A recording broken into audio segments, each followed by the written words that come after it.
Good afternoon. My name is Sarah Grant, and I represent the City and County of Broomfield, and I'm the chair of the DRCOG Transportation Advisory Committee. I call to order the May 19th, 2025 DRCOG TAC meeting at 1:30 p.m. This is an in-person and live stream meeting format, and members of the public attending by Zoom have the ability to mute and unmute themselves and share their webcam. For those attending online, please make sure you have typed your name and it reflects your first and last name and your representation. We ask that those intending to speak use the raise hand button to ask a question or comment on an agenda item.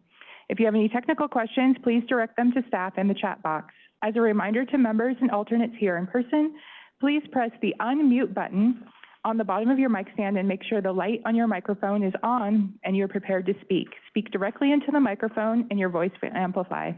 Please announce your name and representation when asking a question or making a comment for the record. During the business agenda, TAC members and alternates can speak or ask questions, and members of the public may speak during public comments. DRCOG is sending around a sign-in sheet. Please do sign in, and at this time, TAC members and alternates will introduce them here in person. Start with David Gaspers.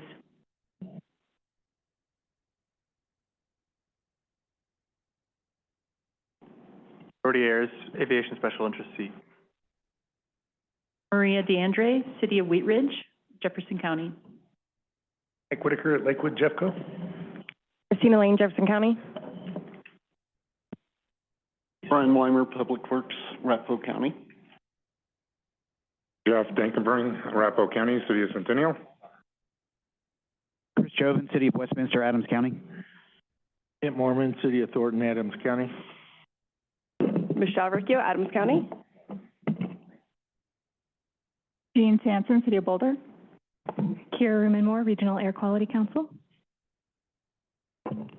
Brent Soderlin, Arapahoe County, City of Littleton. Angie Rivera Malpietti, Equity Special Interest Seat. Frank Bruno, via Mobility Services. Cam Kennedy, DRCOG staff. Sarah Grant, City and County of Broomfield. Jacob Rieger, DRCOG staff. Ron Papsdorf, representing DRCOG. Lisa Sakata, Environmental Special Interest Alternate. Jim Houston, CDOT Region 4. Justin Begley, City County of Denver. Jen Hillhouse, City and County of Denver. Tom Rice, Douglas County, Castle Rock. Larry Newell, Douglas County, City of Castle Pines. Hi, Chris Quinn, RTD. Alex Hatterite, Boulder County. Lauren Kurgis, DRCOG staff.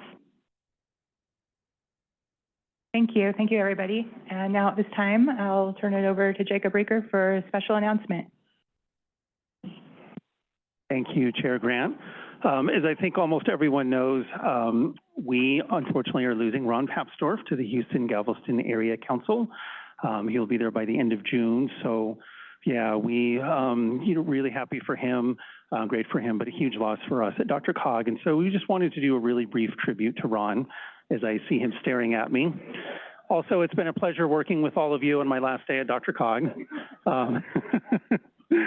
I'm going to ask Lauren to pull up this little thing that we put together. Yeah.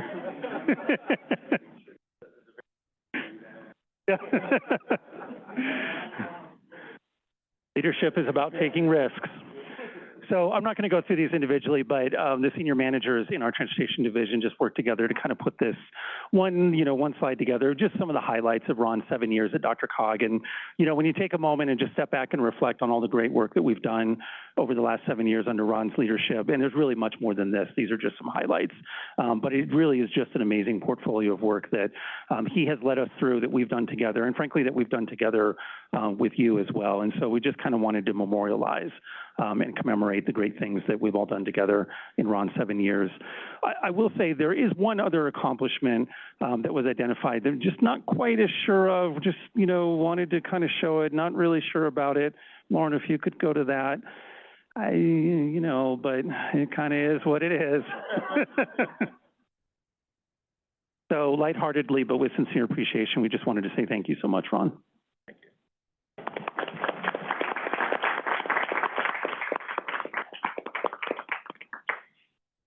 Thank you, Ron. Thank you for everything you've done for your DRCOG, your years of service, and best of luck to you as you continue your journey. And now we'll move on to public comment. Public comment is limited to 3 minutes. If you've joined by Zoom, please raise your hand by pressing the raise hand button, and we'll call on you and begin speaking. If you've joined by phone, please raise your virtual hand by pressing *9, and we'll call you in the last 3 digits of your phone number. Staff will unmute you, and you will need to unmute yourself by pressing *6 on your phone. You'll have 3 minutes to speak, after which we will ask you to wrap up, and your line will be muted. As a reminder, after public comment, only TAC members and alternates may partake in the discussion regarding each agenda item. So do we have any public comment here in person? Seeing none, do we have anybody online?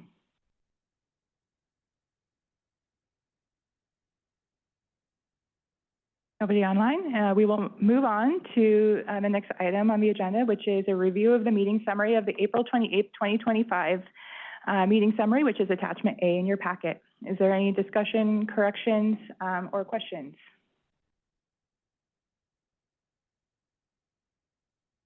Okay. Seeing none, the meeting summary will stand. Thank you. We'll move on to action items, and this is item number 4 in your packet. This is amendments to the 2026 to 2029 Transportation Improvement Program, attachment B. This will be presented by Todd Cottrell, Project and Program Delivery Manager. Thank you.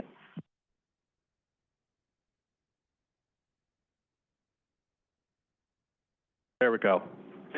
All right, so this afternoon we have 5 amendments to the newly adopted 26 to 29 Transportation Improvement Program. The first is sponsored by RTD Preventative Maintenance. This simply adds back in some prior year funding and adjusts that total. When we were working with RTD to move from the then current 24 to 27 tip into the draft 26 tip, there were some prior commitments that were just removed because we thought that was finished and funds were obligated, and that is not the case. So again, we're just simply adding those back in per FTA's request. We're also making some small scope adjustments. The second project, State of Good Repair, also by RTD, very similar thing. We're adding $9 million, a little bit over $9 million back into the prior year. The third is CDOT Region 1 I-70 West Metro Bridges. This removes $6.346 million in prior legislative funding and reallocates that funding to the Floyd Hill project. Just a note about the Floyd Hill project intertip. The larger portion that is outside of Jefferson County is not within our tip, but the portion within Jeffco is. So I believe this would apply to that larger section to the west. This does remove that funding. As noted by Region 1, all bridges are ready for construction, have been advanced, and there is future work that is under design. The fourth project, I-25 Spear and 23rd interchange reconstructions, very similar thing. This would remove $10 million in prior state legislative funding, reallocating that to the Floyd Hill project. It also advances $22 million in future state bridge and tunnel enterprise funding into FY29. So beyond FY30 funding that is moving in or advancing into FY29. Also noted, per Region 1, this is on their priority list, but it's not ready to utilize the funding at this time.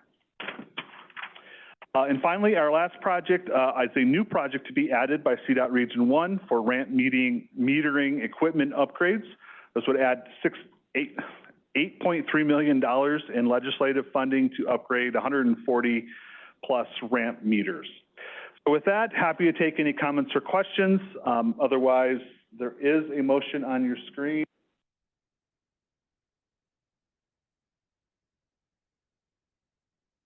Thank you, Todd.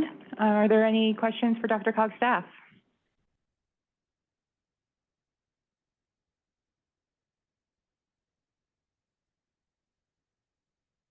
Brian Weimer. I'd like to make a motion. Brian Weimer's made a motion. Thank you. You have a I'd like to second? move to recommend to the RTC, Regional referenced projects in this presentation. 29 tip. Thank you. We have a second from Tom Reeve.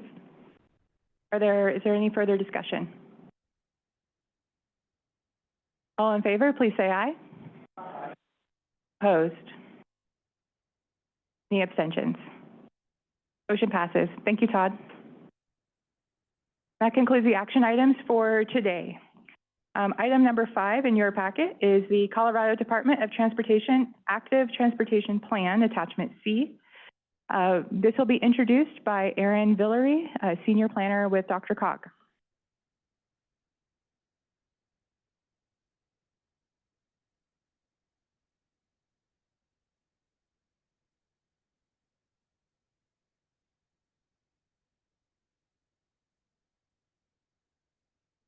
All right, good afternoon. My name is Erin Villery. I'm the Senior Active Transportation Planner here at DRCOG, and I'm excited today to introduce my counterpart from CDOT, Annalise Sanvano, who is the statewide bike ped program coordinator, and she'll be giving an update on the statewide active transportation plan. And I wanted to note that DRCOG has been developing our active transportation plan on a very parallel schedule to CDOT, and so I'll be back next month to speak about our plan, but I'm excited to share the stage today with Annalise. Thanks, Erin. Hi, everyone. Thanks for having me back again. I think this is the second or third time I've been here to talk about our active transportation plan. So we are getting very close to the finish line with it. So we'll just be sharing a few more updates and letting you know when the plan will be available for public comment. So just a brief agenda. We'll do a little bit of an overview, go over some of the visions and goals of the plan, and then I'm going to spend the bulk of this talking about the prioritization tool that we're developing as part of the plan, and then briefly talk about some of the next steps. So just again, what is active transportation? We're really talking about bicycle and pedestrian accommodations. So really any human scale and typically human powered mode of transportation. So that includes walking, running, biking, rollerblading, electric bicycles, scooters, skateboards, wheelchairs, and other personal mobility devices, micro-mobility devices, things like that. So our active transportation plan purpose, really this is a high-level plan. We're really trying to set goals, policy recommendations, and action steps that will help inform CDOT's approach to active transportation over the next decade or so. So we're integrating with local as well as regional bicycle and pedestrian plans. As Erin mentioned, we've been working very closely with DRCOG's active transportation team as they've been developing their active transportation plan kind of on the same timeline as us. We're also creating a tool that will help us to prioritize CDOT's active transportation investments. So that's what I'll be spending the bulk of this presentation discussing. And then we're also working to integrate with other statewide planning initiatives. So we've been working very closely with our transit folks, as well as with our safety team as we're developing this, the highway safety plan, as well as the statewide transportation plan. So we've been working very closely with other statewide planning initiatives at CDOT. And one thing to note that this is not a project-based plan, so this plan itself really doesn't have any specific projects attached to it. Although we know that they recently signed SB 2530, which will require us to create a list of active transportation projects. So that will kind of be a next step after this plan is completed. So we've been doing some public and stakeholder engagement. So the last time I was here, I shared some results about our public survey. So we had a survey that was open for a couple months last summer that really looked at active transportation activity, barriers, facility preferences, and overall active transportation vision for the state. So I shared some of the results of that in the DRCOG area at the last time I was here to present a couple months ago. So I'm sure if you look back in meeting agendas and notes, you can find some more information on that. We've also been working very closely with our statewide community advisory committee. So that committee is a committee that consists of local, regional, and state agency representatives, including NPO and TPR representatives, DRCOG has been involved. Aaron has been great at attending those meetings, as well as bicycle and pedestrian advocates. So we've been working closely with them to develop the vision for the plan, the goals, as well as the strategies and recommendations and the implementation plan. So we have a final meeting scheduled for that Community Advisory Committee on Wednesday, June 18th. So if anyone who is not already on the invite list wants to attend and learn more about the draft plan, you're welcome to shoot me an email and I can add you to that calendar invite. So this is just a kind of collage of all the different groups that have been involved in that Community Advisory Committee. So our vision for the active transportation plan is that Colorado's active transportation network is well-connected, comprehensive, and convenient. Our bikeways, sidewalks, and trails get people where they want to go, and this system offers everyone the opportunity to safely and confidently choose active modes over driving, in turn improving transportation sustainability, reducing car dependency and traffic congestion, and enhancing quality of life for all Coloradans. And we have 4 goals that support this vision. So those goals are safety, enhance the safety of active transportation users by reducing crashes, injuries, and fatalities. Equity, ensure equitable access to safe and convenient active transportation facilities for all communities, particularly underserved and vulnerable populations. Mobility choice, increase the availability, accessibility, and convenience of active transportation to create a complete network that provides sustainable alternatives to driving and improves air quality. And finally, connected communities, promote connections among active transportation, transit, and the built environment to maximize the impact of investments in active transportation infrastructure and programs. And so you'll see as we have been developing our prioritization tool, we're really structuring it around these 4 goal areas. And so finally, I'm going to get to, this is the bulk of the presentation. So we have been developing our prioritization tool, which we are calling the Priority Active Connections Explorer, or PACE for short. And so this is an interactive map-based tool. Right now it includes all state highways. We're hoping that in future iterations we can expand it to include the local road network as well. But just for the sake of completing it and for the amount of data we had, we only did state highways at this point in time. But this is built on readily available data, and it's really designed to support transparent and defensible decision-making and to proactively prioritize and plan for active transportation facilities along the state highway system. So really our goals here are to identify priority segments for active transportation investment, as well as critical gaps in the active transportation network. So we developed a scoring methodology and then applied that scoring methodology to every mile segment of state highway. So that's 9,340 segments across the state. And so we've used 14 different data factors that we've grouped into those 4 goal areas of safety, equity, mobility choice, and connected communities.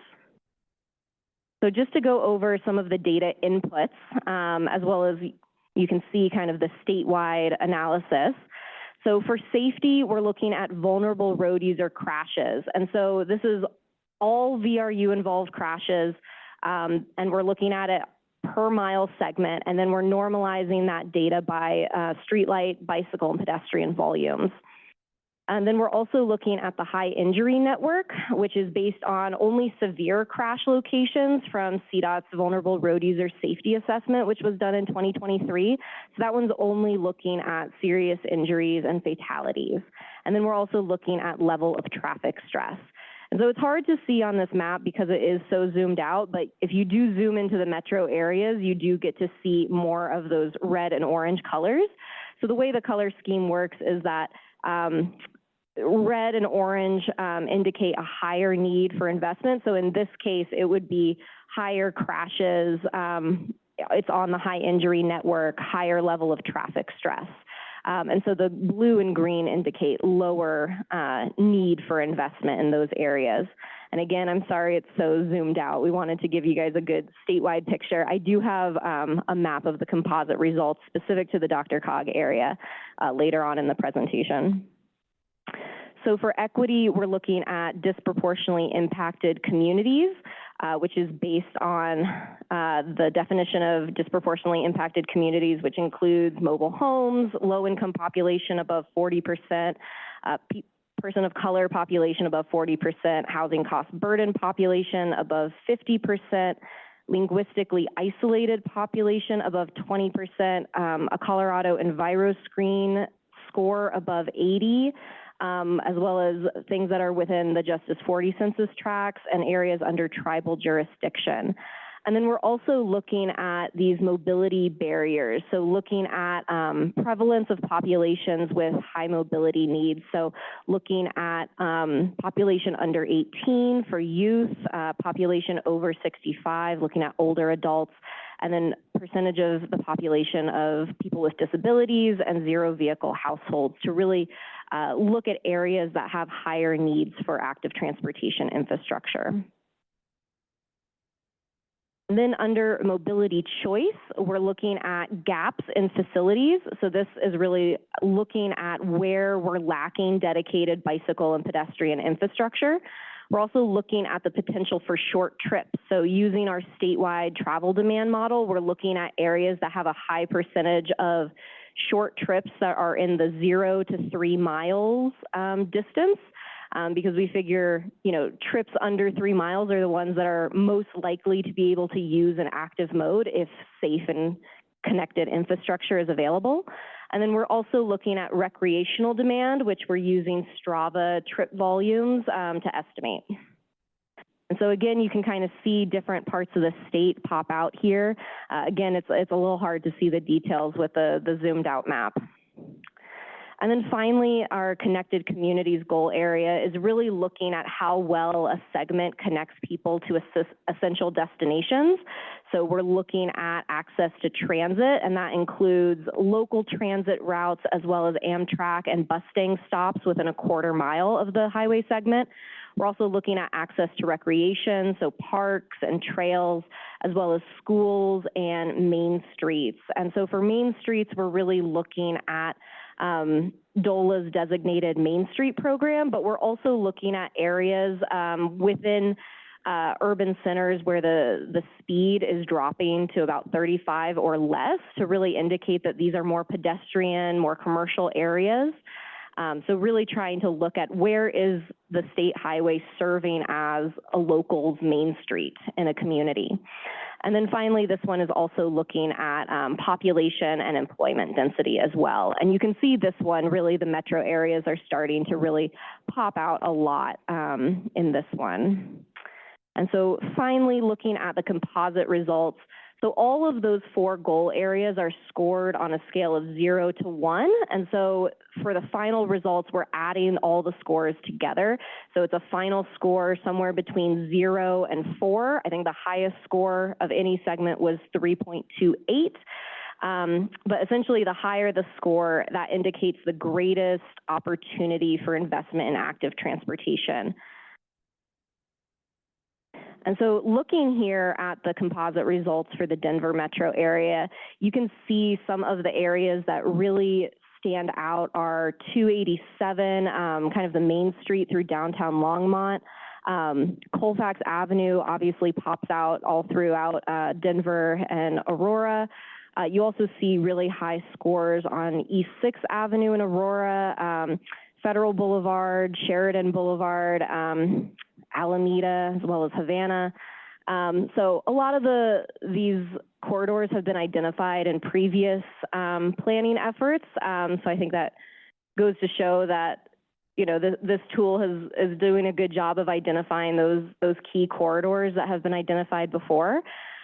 So one thing to note about this tool is that while we've designed it to really identify those high need areas that are a priority for active transportation investment, this tool does not make recommendations on the type of facility.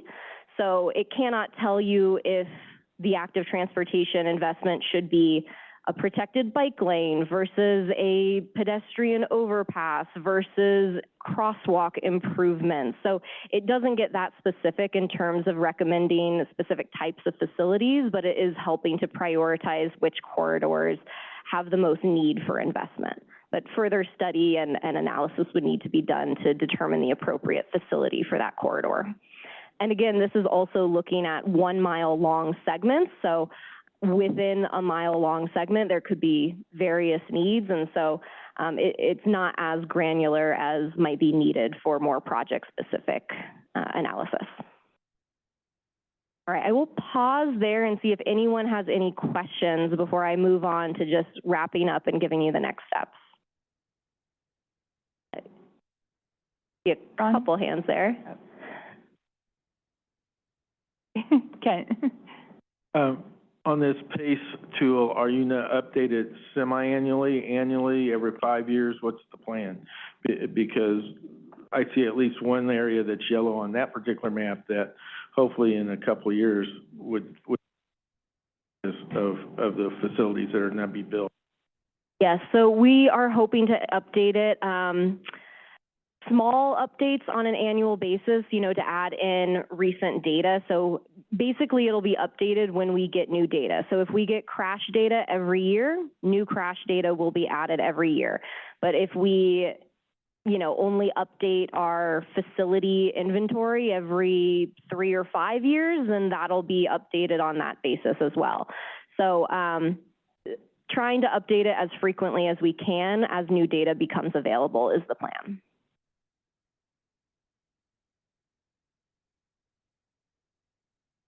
Rivera Malpiedi. Yes, and Elise, thank you so much. This is really a great report. And your committee is extraordinary in terms of diversity in different geographic areas. The one question I had, and you may have answered this already, if you have, please excuse me, but the geographic locations of the surveys, like the 3,000 surveys, did you get a composite of where is it big group of people, diverse geographic locations, or were most of the surveys from a specific area? Do you remember? So we got a pretty wide range of surveys from all across the state. We did get, I think probably around 50% were from the Denver metro area, which I think makes a lot of sense because around 50% of the population lives in the Denver metro area. But I think we got results from over 50 counties had at least one respondent. I think if we looked at like a based on population, I think the highest response rate was from the Intermountain TPR. If you look at like responses per 10,000 population. So I think we did get a really diverse set of responses on that. And I think I can share the presentation I did last time I presented. Although I think that focused on the DRCOG survey results, but within the draft plan, we will have full survey results and analysis in the appendix of the plan. Thank you. My other part of that question is, did you have an age level breakout of the respondents? Oh, that's a good question. I don't remember if, I think we asked about age. I would have to go back and double check, but I do believe age was one of the questions we asked. I'd be interested. Sure. Thank you. Yeah, we can share that. Michelle Malalakis. Hi, Michelle Malalakis, Boulder County. And Annalise, I'm hoping that this is a repeat question, that you have that's not a surprise to you. The division of authority over streets is something that CDOT often points to that puts the responsibility of everything essentially beyond the vehicle flow line on the local agency, which can be problematic for multiple reasons on a regional facility. Does the plan address that at all, or talk about what the plan is to move forward with implementation or responsibility of maintenance or any responsibility of implementation or maintenance, ongoing maintenance? Yeah, so the plan does not really, we have not touched too much on the plan on ongoing maintenance. So yeah, the division of authority is state statute, which says that CDOT is not responsible for anything behind the curb. So that is something that is still in effect. So yeah, the plan does not really tackle too much of sidewalk maintenance. Our policy at CDOT is really that, you know, we follow state statute and local agencies are responsible for that. This plan is largely beyond so this plan is largely for things that are beyond that statute. So is the intention that this plan is for local agencies to implement? No, the plan is for CDOT to implement. Most of the recommendations are about how CDOT can best work with local agencies, and how CDOT can provide resources or best practices, how we can best work with local agencies to implement these types of facilities on CDOT facilities.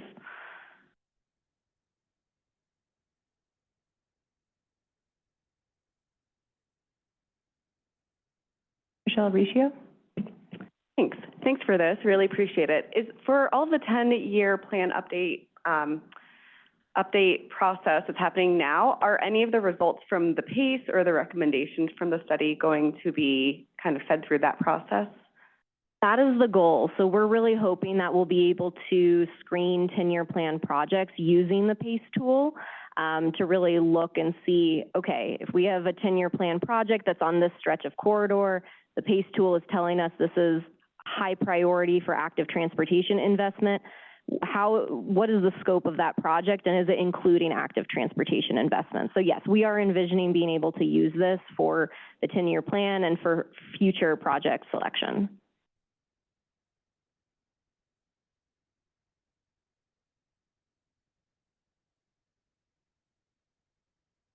Other questions?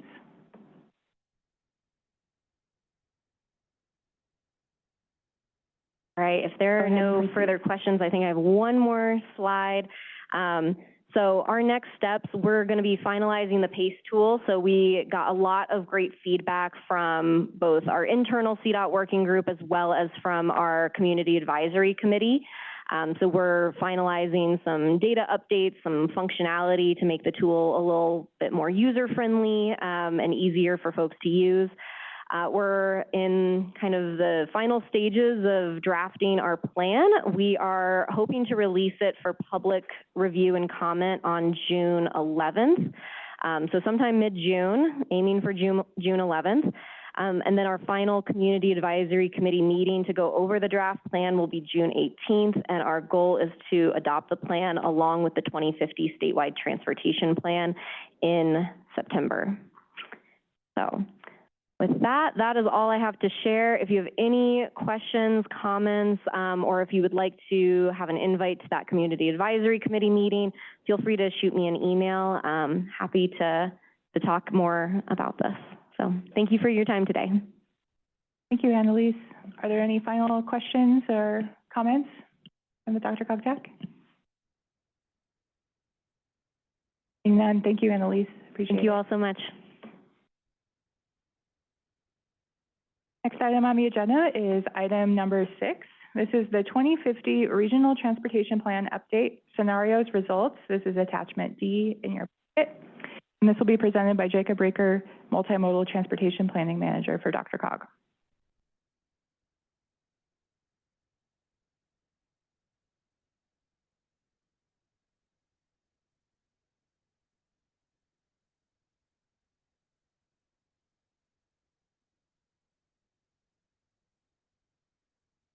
Hey, good afternoon, everyone. The long-awaited unveiling of our draft scenario results for the 2050 Regional Transportation Plan. Before I get into this presentation, I do want to say a couple things. First, I want to acknowledge the work that the team has done. I'm actually presenting on behalf of Alvin Vidal-Sanchez, who led this work and who led our staff in putting this together. So I want to recognize him, Zach Feldman. There are other staff sitting in the back. There were multiple staff from multiple divisions at DRCOG who came together to do this work and to prepare this presentation. And about this presentation, it is 56 slides. I'm actually going to set a timer for myself to try and get through it in half an hour. We're going to be as efficient as we can. I am going to ask you to hold questions until the end. We can come back to anything, but just for my pacing to make sure that I can actually get through it while it's still Monday. Some of these slides I am going to skip over a little bit, but it's in your packet. And again, if you have questions on anything, I do want to make sure that we leave plenty of time for discussion and conversation on this. So major activities associated with the plan, scenario planning relates to and feeds into a lot of the other work we've been doing. Ask me questions about this later. Schedule, ask me questions about this later. We've been working on this for months. internally, externally with all of you, to define, test, analyze, and summarize scenarios. This one I do want to linger on a little bit because this helps anchor, like, what are we actually talking about today in the context of these scenarios.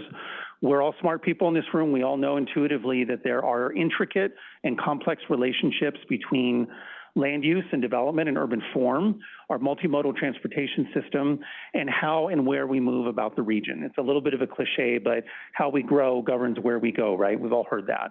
And that's part of what we're exploring here is these relationships, these conceptual relationships between how this region develops over time, what kind of transportation system we provide for the region, and how that results in how we travel and where we travel throughout the region. Specifically when it comes to scenarios, just to anchor and level set a little bit in terms of what we're doing and what we're not doing here, similar to those who were here 4 years ago when we did this for the original 2050 Regional Transportation Plan, we're really looking at what if alternative futures, right? This is a conceptual long-range planning exercise. We are not doing scenarios on specific projects, packages of projects. We're not choosing a scenario.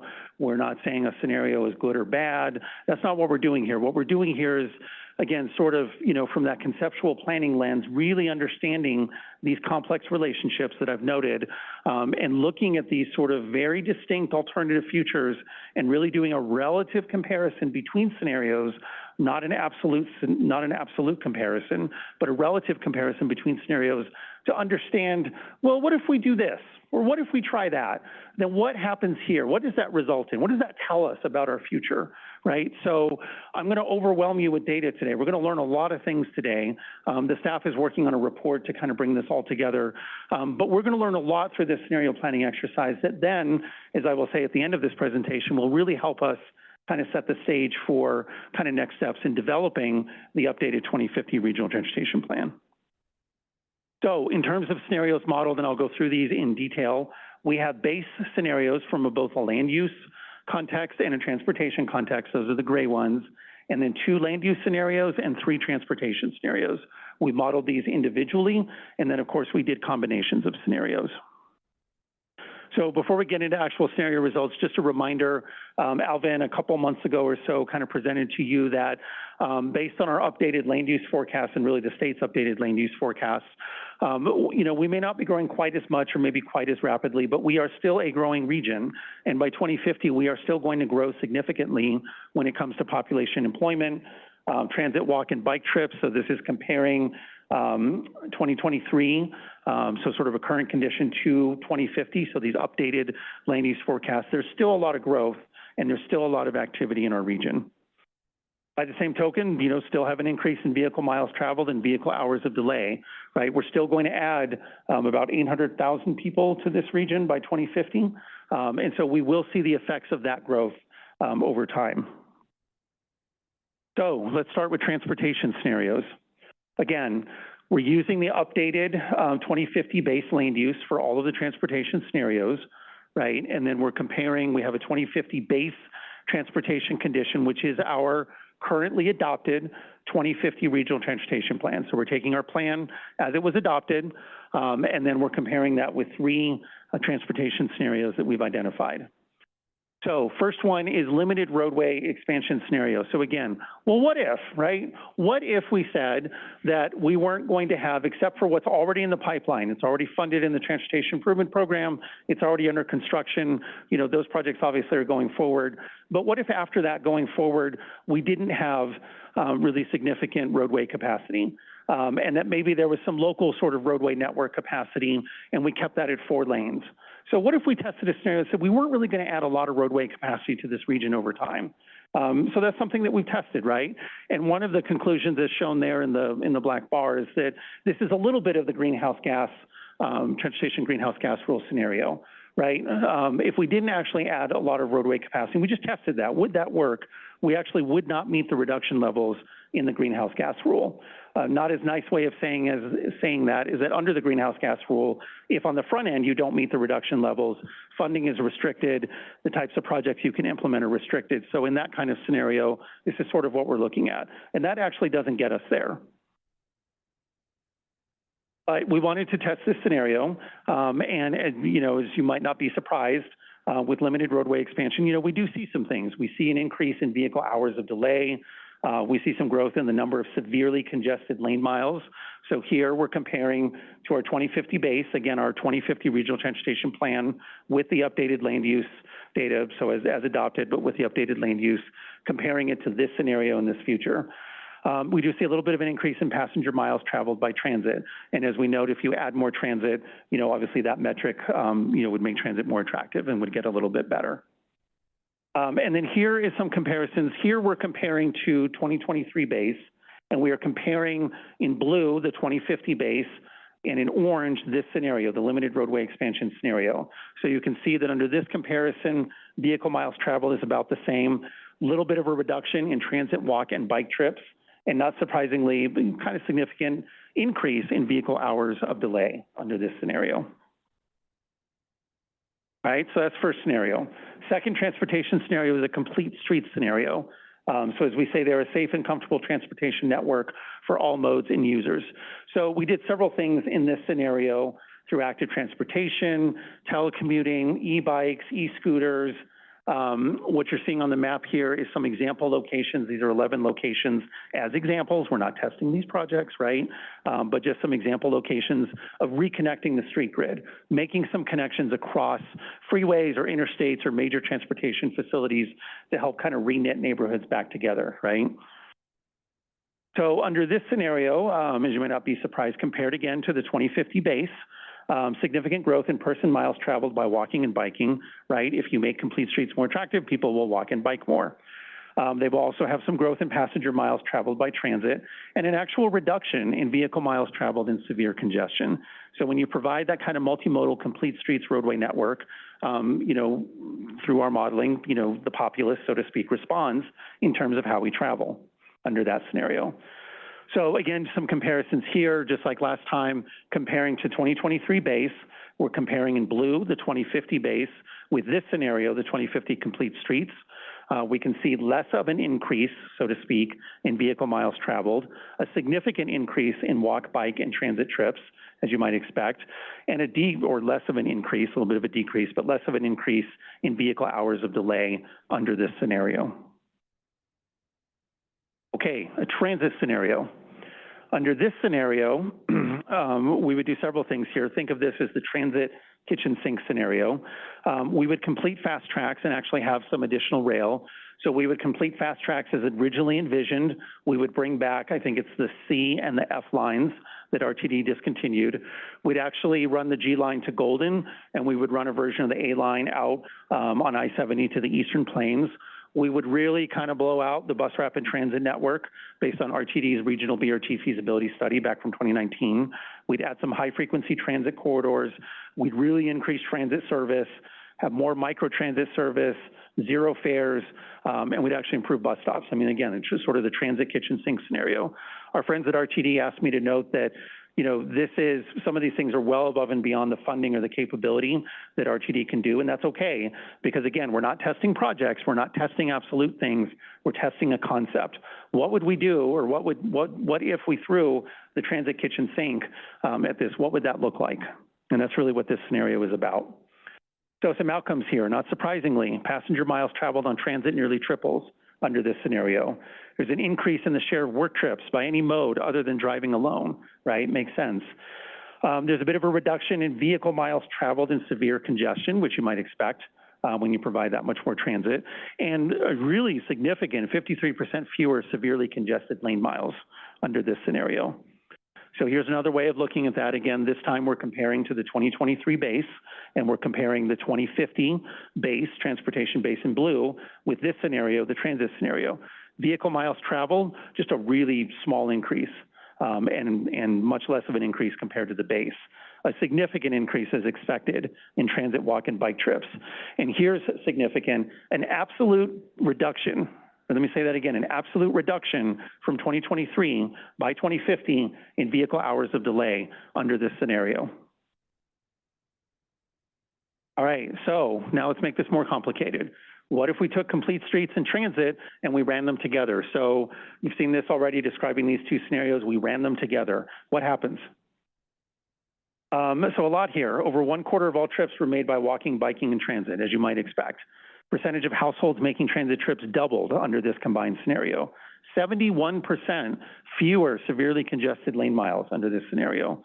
And nearly 40% of all work trips used a mode other than driving alone. So if you combine this, so we didn't take this step, but if you combine with the limiting roadway expansion scenario, you might expect an even further increase in the attractiveness of walking, biking, and transit in this scenario.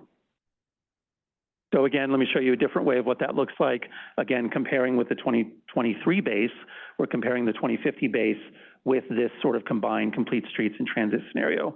Again, under this combined scenario, an absolute reduction from 2023 in vehicle miles traveled under this scenario. A significant almost 176% increase, as you'd expect, in transit, walk, and bike trips, and an absolute reduction from 2023 by 2050 in vehicle hours of delay under this combined scenario. All right, so now let's compare this with our MetroVision plan. You all will recall that we have our MetroVision plan in DRCOG, which lays out some specific objectives and targets for us by 2050. We have a VMT per capita, vehicle miles traveled per capita, target within MetroVision, which is 23.8. So now we're arraying the transportation scenarios in the transportation base to compare, like, under any of these scenarios, can we reach that target in MetroVision? 3 of them we don't, but 2 of them we do. The transit scenario and the complete streets and transit scenario actually get us under 23.8, so we would meet that MetroVision target. Similarly, under MetroVision, we have a person delay per capita, which is 9 minutes or less target. So again, this is one where you want to be below the line. 3 of our 5 scenarios either get us right there or actually under that target. So that's good. And then finally, non-SOV mode share, non-single occupant vehicle, let's not use acronyms, non-SOV mode share to work under a MetroVision target. We have a target of 35%, meaning 35% of trips, work trips, are taken by a mode other than driving alone. So this is one where you want to be above the line, right? So 4 of the scenario, or 3 of the scenarios in the baseline don't get us there, but the combined transit and complete street scenario actually does get us there. Okay, let's pause for a minute. Again, I would like to hold questions to the end, but let's just pause. I'm going to catch my breath and we'll do land use scenarios.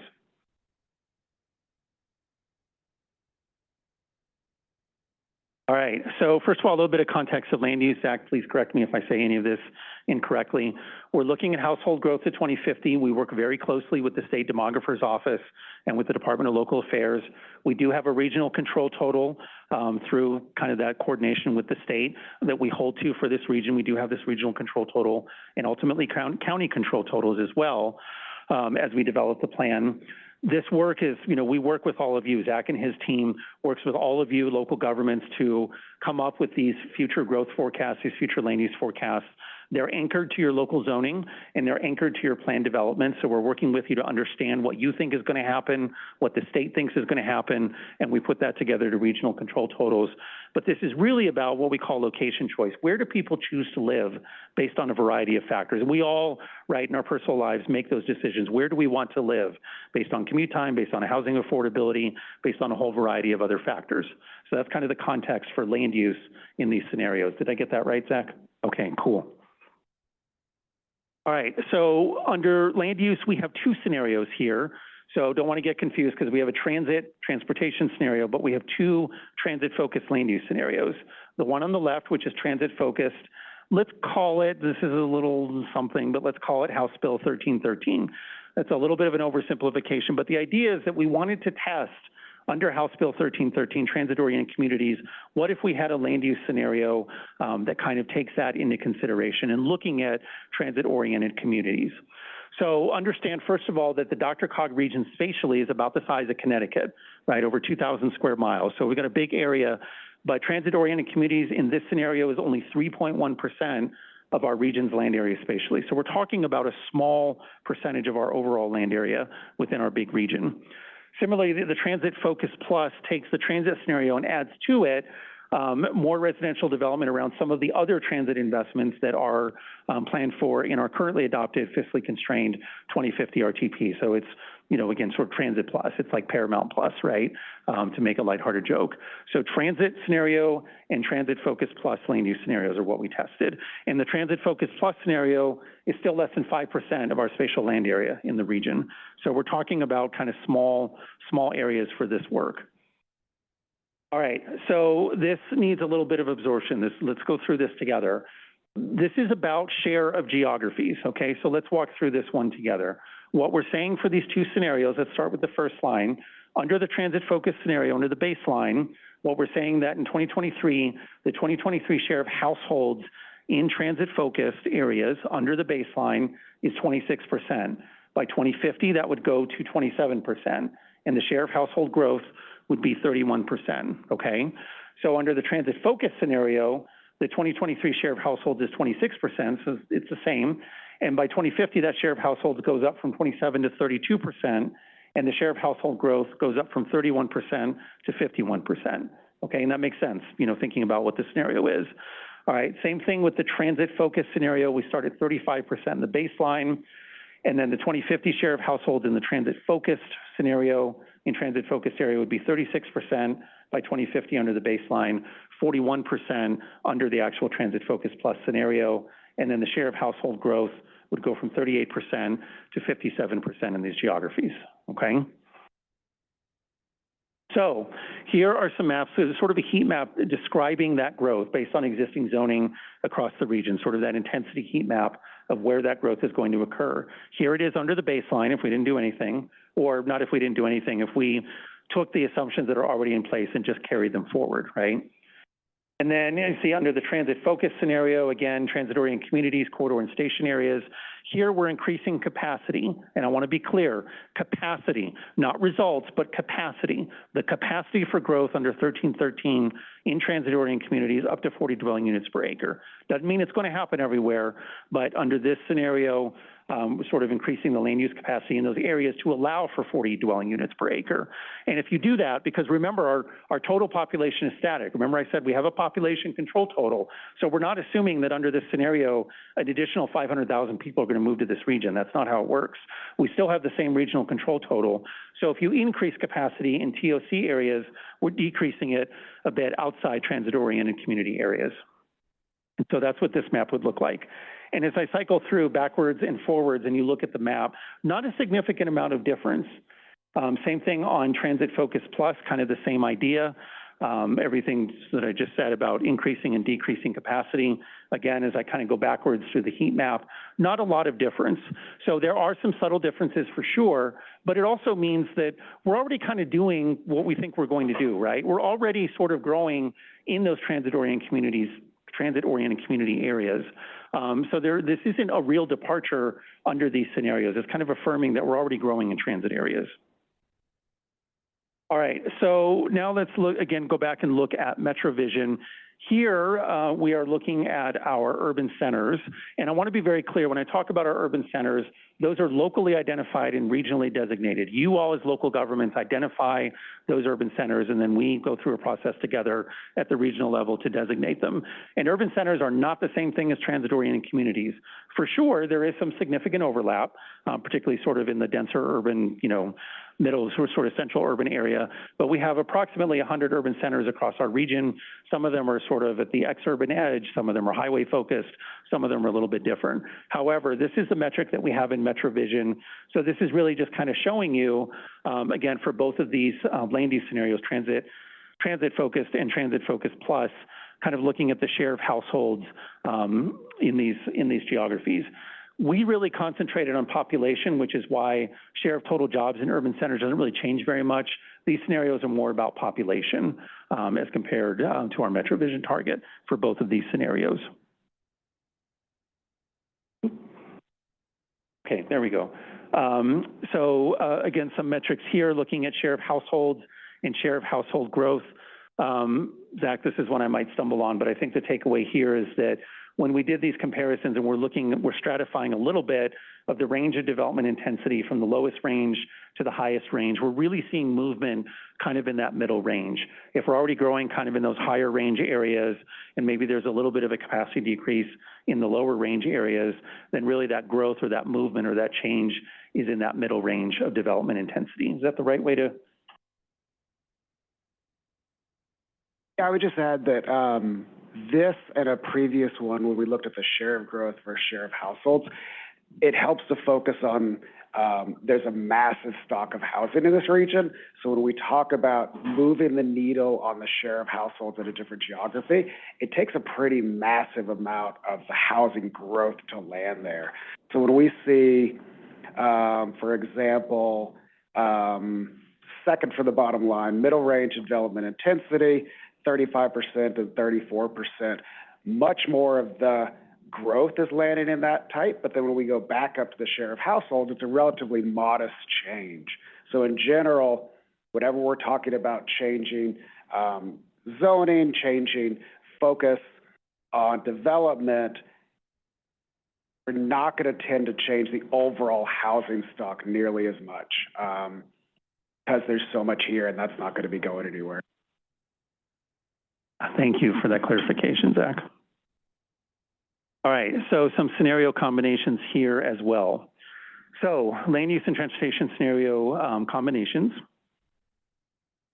First, transit-focused land use outcomes compared to the 2050 base, 10% increase in the number of households in urban centers, and the number of jobs in urban centers dropped very slightly in reaction to the additional housing, and vehicle miles traveled per capita dropped by about 1%. Again, this is compared to the 2050 base. So here we're comparing we're ultimately comparing to the 2023 base, and as before, the 2050 base this time is in gray, and the transit focus scenario is in, let's call that lavender purple. Actually, it looks purple to you. So we're comparing vehicle miles traveled, which is about the same. Transit, walk, and bike trips increase a little bit compared to the 2050 base, and vehicle hours of delay actually increase a little bit compared to the 2050 base. When we take the transit-focused land use scenario, and the complete streets transportation scenario, we see that there was and we compare that to the 2050 base, a 45% increase in telework on a typical weekday. Vehicle miles traveled per capita dropped 8%, and person miles traveled on transit increased 10%, as you might expect. And person miles traveled by walking and biking increased by about 60%. And that's about 8% more than with the base land use.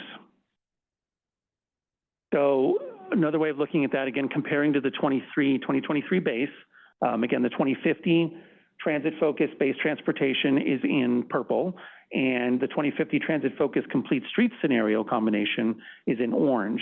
And you can see the significant increase, as you might expect, in transit, walk, and bike trips, and a little bit less of an increase compared to the 2050 base in the base transportation with vehicle miles traveled and vehicle hours of delay. All right, transit focus plus land use outcomes. 7% increase in the number of households in urban centers, and we note that that's lower than the transit focused land use as the same amount of housing was distributed across a larger area. So remember I told you the transit focus plus took sort of transit-oriented communities in House Bill 1313 and additional transit investments in the 2050 Regional Transportation Plan to create the Transit Focus Plus. So we're literally talking about more areas of investment geographically, and that's why we're seeing that amount of housing distributed across a larger area.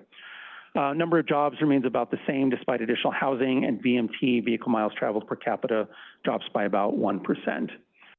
So again, compared to 2023, relatively similar between the 2050 base and the 2050 transit focus plus land use scenario in these metrics. We're almost there. All right, so another combination, transit focus plus land use scenario and the transit transportation scenario. That's where it gets confusing. So compared to the 2050 base, 1.8% increase in telework, vehicle miles traveled per capita dropped by almost 18%.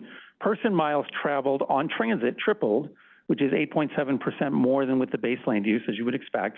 And person miles traveled by walking and biking increased by about 14%. And then compared to the 2023 base, this is really interesting.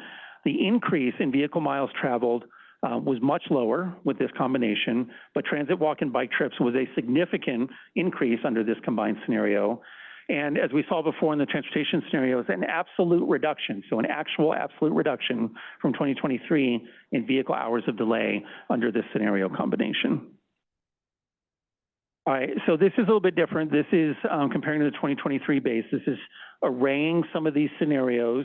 So the 2050 base in gray, 2050 Transit Focus Plus in the transit scenario in orange, 2050 Transit Focus Plus and base transportation in purple, and then the 2050 Transit Focus Plus and the transit and complete street scenario in green. So it's a little hard to see, but it's that legend at top. And we're comparing vehicle miles traveled and transit, walk, and bike trips. And the bottom line is that the sort of combined Transit Focus Plus and complete street scenario, which is the one in green, saw the most movement in terms of an actual reduction in vehicle miles traveled and a significant increase, as you'd expect, in transit, walk, and bike trips. Okay, we are almost there, and I'm going to go through this part really quickly. So far, everything I've shown you is regional, right? Model output results across the entire DRCOG region. We picked a corridor, and I'm not even going to tell you because actually the staff wouldn't tell me which corridor it was. I think I know, but it doesn't matter. What we did is we picked an example corridor, and we wanted to show what this looks like on a typical example corridor. So not just thinking regionally, but thinking about like, well, what does this look like along a corridor? So I'm going to blow through this a little bit. This is in your packet. You can look at this. But what's interesting here on this particular one is, again, we can actually see some absolute reductions on the complete streets and transit scenario, complete streets and transit comparing across these different scenarios. This is a little complicated because we're comparing the scenarios together, but it's the same idea of comparing to the 2023 base, what's actually happening, and we see some significant increases across these scenarios and some absolute reductions at the corridor level. Same thing here, transit trip origins, again, under transit-based scenarios, those increase significantly, as you'd expect in this corridor. Although it's interesting because any given corridor might have absorbed more housing, let's say, because of transit-oriented communities, or maybe it didn't, and maybe there was a little bit of shift in growth, and you can actually see the implications of some of that in terms of some of these output mobility metrics. Same idea here with walking and bicycle trip origins within this corridor compared to 2023 base. And then finally, looking at complete streets, and this one I'll dwell on for a second, because if you look at mode shift over on the right, so we're looking at in green walk and bike, and then gray is auto. So under complete streets, you can see that in the base condition, obviously auto 95%, but under the complete street scenario, it's about 50-50, right? So we really can see some of these differences, this change in travel behavior at the corridor level. All right, finally, microtransit, something we can't model directly in our focus model, but as you all know, and many of you are involved in directly, whether it's up in Longmont, Lone Tree Link, Green Valley Ranch and other places, Montbello and other places with microtransit services that have been instituted over the last few years. That's part of the transit scenario, and at least qualitatively, we wanted to give a sense of the value of microtransit. So looking at some of the examples of microtransit that's already in our region, an additional 150, 250 rides per day, and really sort of the planning, the sort of good human value of being able to connect residents and folks to activities of daily living, like healthcare, grocery, pharmacies, and other. And providing jobs to local residents who know the community in terms of volunteer drivers and other things that make microtransit feasible. So the idea is that if you significantly increase microtransit across the region, hopefully you're multiplying these benefits at a regional scale. So finally, we got through all the data. Next steps. Staff is working on a report on this scenario planning effort. I know you all feel overwhelmed by data. There's a lot of sort of richness in the scenarios, and there's things even that I haven't shown you today that we're going to add into this report. As we did 4 years ago, I believe it's Appendix F of the 2050 Regional Transportation Plan. We want to document our work on all these scenarios.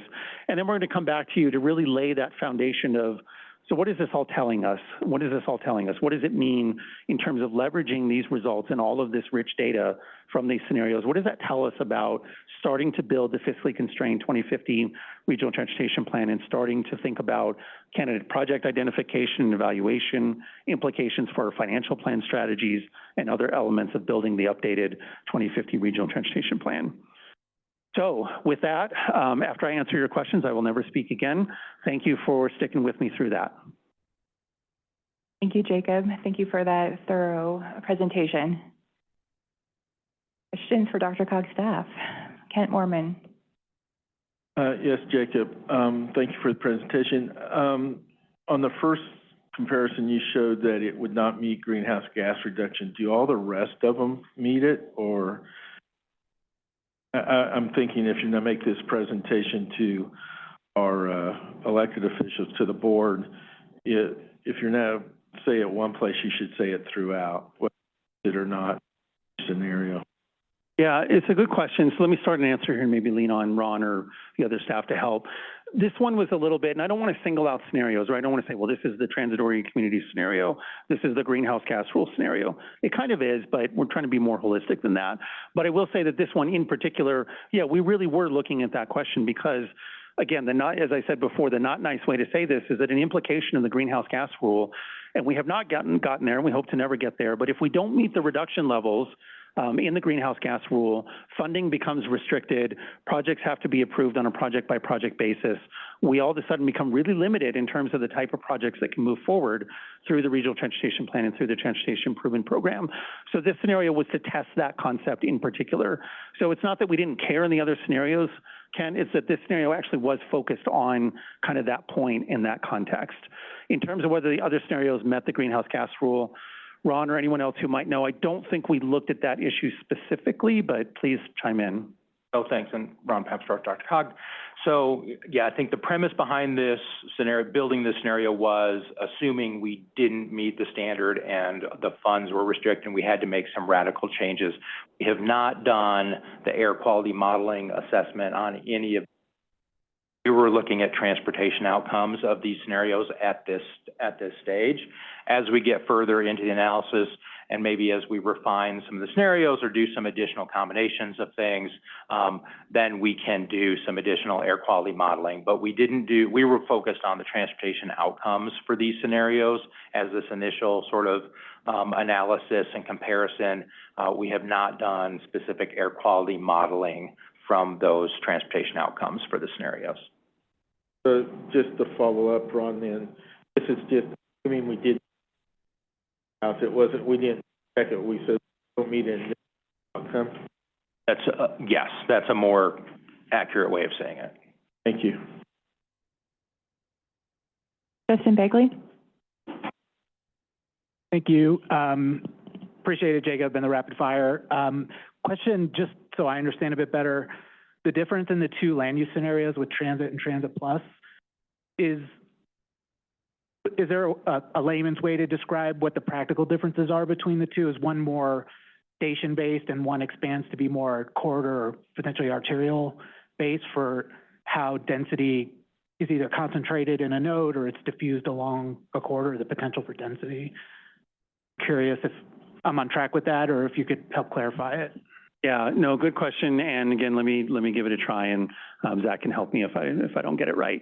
So again, I don't want to reduce scenarios to particular elements, but let's just say that the transit focus scenario is essentially House Bill 1313. It really is to test the concept, transit-oriented communities, the capacity of up to 40 units per acre in transit-oriented communities, right? The one on the Transit Focus Plus, the one on the right, is that, and again, the other investments, the other transit investments in our currently adopted 2050 Regional Transportation Plan, because we have other transit corridors, we have other things in the Regional Transportation Plan. So it's saying, what if we applied that same concept to those additional transit corridors? So really giving more area, this is the layman's term, more corridors, more areas in which to kind of test that transit-oriented communities concept. Is that fair? Yeah.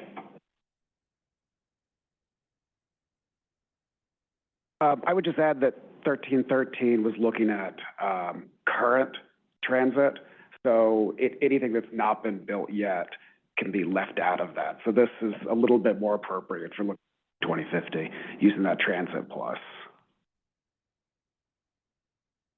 And just one follow-up, does it effectively, because I was trying to follow how it impacts the results, and in some places, it wasn't always linear, right? Like by adding more places for density, it didn't necessarily in every set of metrics proportionally increase or even it result in a bit of a mixed bag in terms of the results? Is that oversimplifying as well, or no? Yeah, no, I think that's fair, that particularly when I showed you these, let me find them again, these heat maps, right, between the two, there wasn't in some ways a lot of differences. There are some differences depending on the metric or depending on the comparison between the two. In some ways they were similar, in some ways there were some differences.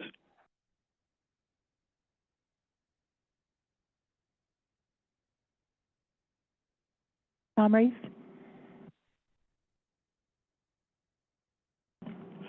Thank you, and thank you, Jake. I was wondering, with all this data information that you have out there and all these different scenarios, do you have a matrix that kind of shows all of these metrics that you're measuring with each scenario so we can see them side-by-side comparison? Yeah, I actually forgot to mention, but I believe in your packet was included a table of data on the scenarios. And in the scenarios report that I referenced that staff is putting together, we'll have some of that as well. I didn't talk about costs today because we're not done yet, but one of the other things that we're doing is actually costing out the scenarios at a really high conceptual planning level of detail, right? Again, as a relative comparison between scenarios, but at least putting a number, you know, attaching a number to what would it take to do some of these things too, will be another piece of information. That number will begin with a B, by the way. Jean Sanson? I'm Jean Sanson. Boulder. Jacob, thank you for that amazing presentation. I am still digesting most of it, and so this question will probably reflect my inability to digest quickly. But I'm kind of stuck on the 2050 limited roadway expansion scenario.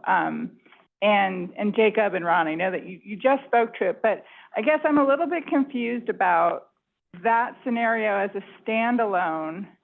So in other words, what we're saying is that we are no longer heavily investing in roadway expansion projects, but not with greater investment in transit or greater investment in complete streets, whereas the other two scenarios are complementary in the last complete streets plus transit scenario. So is there a scenario where we look at limited roadway expansion plus transit or plus complete streets? Yeah, good question, Jean. So yeah, again, first a clarification. Limited roadway expansion here means that, again, if it's in the tip, if it's going forward, if it's under construction, if it's funded right, that's going forward. But after that, what modelers would call E plus C, or existing plus committed network, really what we're saying is that we're not going to continue to have major, especially regionally funded roadway capacity projects, and the locally funded roadway capacity projects, and we're showing some of these here in orange, would be limited to 4 lanes, right? So this is the idea. We're not going to build 6-lane roadways anymore. We're not going to build new freeways. We're not going to add, 4 lanes to a freeway kind of thing, right? So that's really this scenario by itself. We chose not to run, to your second point, Jean, we chose not to run this scenario in combination with the others. I suppose we could have. Frankly, there is a little bit of a staff limit at some point of how many scenarios we run and what combinations we run. But I think this one we felt was a little bit of a standalone versus some of the other ones where we really did want to test sort of the transit or levels of transit complete streets. So we felt like those were better combinations to test in combination. I don't know if the staff wants to add anything else to that, but that's my take on it. Thanks, Gene. Ron Papsdorf, DRCOG.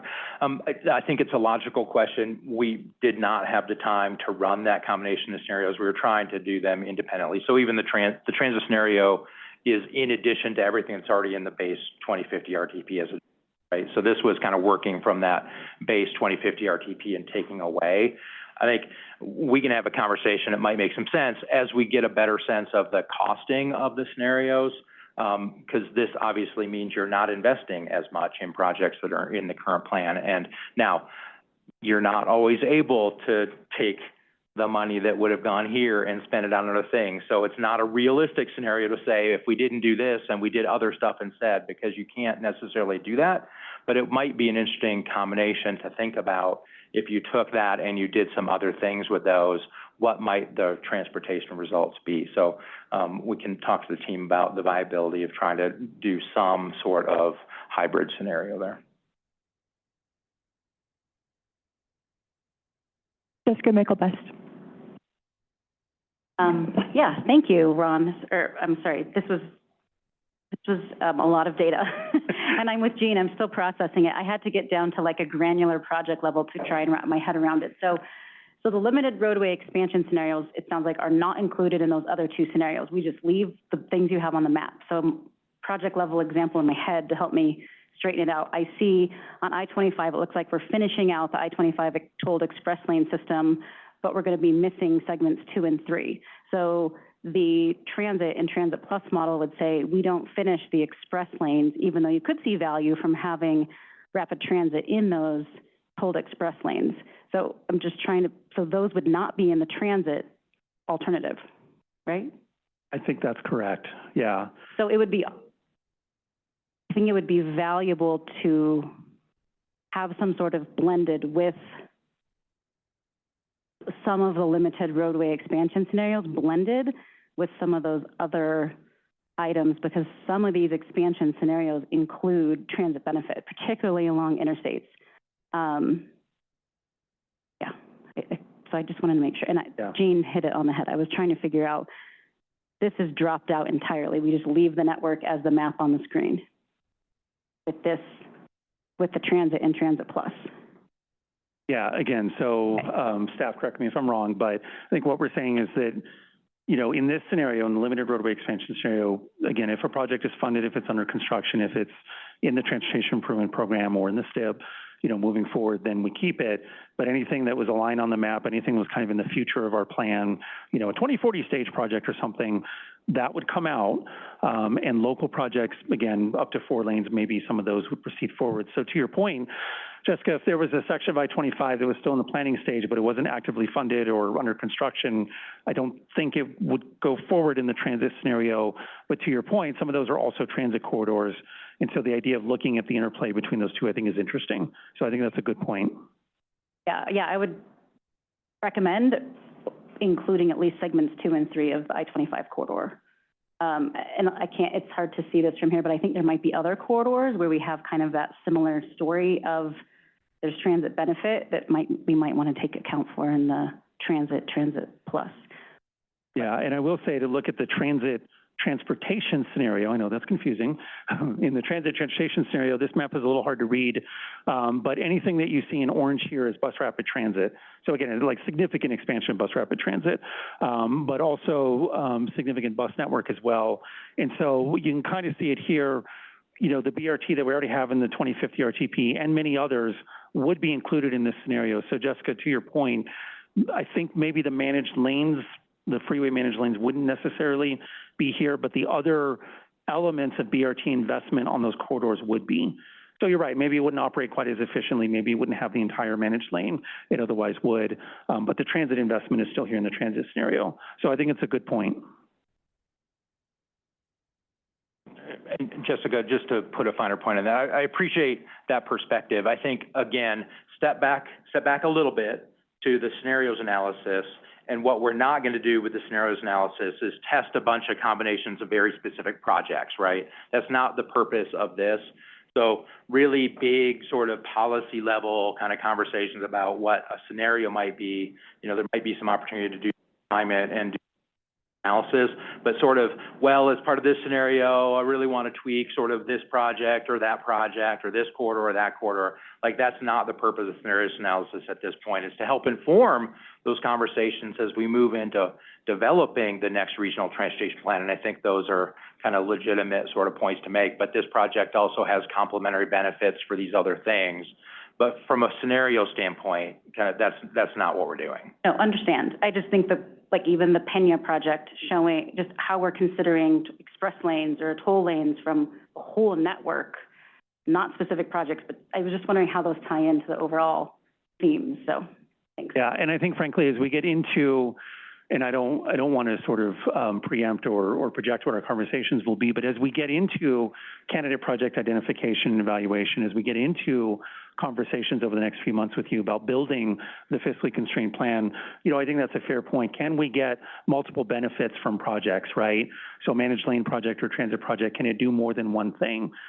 Can a managed lane project also be a transit project? Can it be a safety project? Can it be another type of project? And that's the kind of conversation we do want to have with you over time.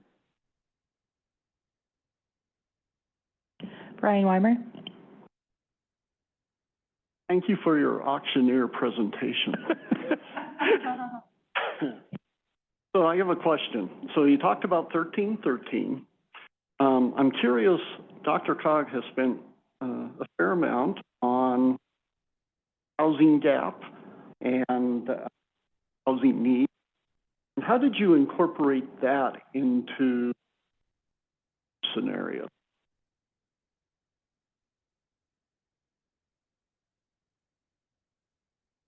So somewhat it becomes a modeling exercise that already there's a lot of available capacity for growth in these areas. So when we up that to 40 units per acre through all of those geographies that kind of fit into that PUC build, into that 1313, if we just kind of let the models run, they're going to put a little bit more there, but not a ton more, because this region has a lot of capacity for growth. So we actually then decrease the capacity outside of those to kind of constrain into those geographies, because we really want to know what happens if that lever gets shifted, because if we estimate these choice models using historical data, we're going to kind of underbuild in these new PUC geographies, because kind of inherent in that is that local jurisdictions, the region, the state are also all trying to get capacity and building to happen in these areas. So we really kind of forced it into there so that we can kind of move that lever for the scenario process. So it was not necessarily a soft touch in terms of a modeling exercise. Does that kind of get to the question of kind of mechanically how we get that to land?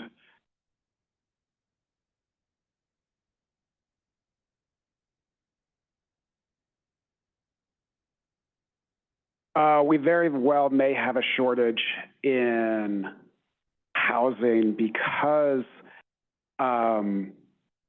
we're using the State Demography Office control totals for number of households, population, number of jobs. Those have baked in assumptions about how much the region is going to grow in terms of all three of those: jobs, households, and population. So if we don't build more housing, we might not hit the population and household numbers that DOLA has given us from the Demography Office. And because jobs are really people, I mean, they're households, we may not hit the employment, so we may not grow economically as a region as much either. So yeah, there's very much a chicken and egg piece going on, that we've asserted that we will have this much growth, but it may not happen if we don't have sufficient housing production to keep the region affordable, or to make it more affordable housing stock going forward. Well, I find that interesting because, you know, there's such a big push right now on housing. We have all sorts of legislation that's coming through pushing housing. We even have executive orders pushing housing and funding. I ask the question of how are we looking at that, and there's that priority. How does that fit into it? And I think it's a good observation that 1313, these geographies in and of themselves are not going to be kind of the solution. And DRCOG's housing strategy kicked off in January, and will hopefully have a lot of regional buy-in and kind of facilitate a much more holistic look at that housing production.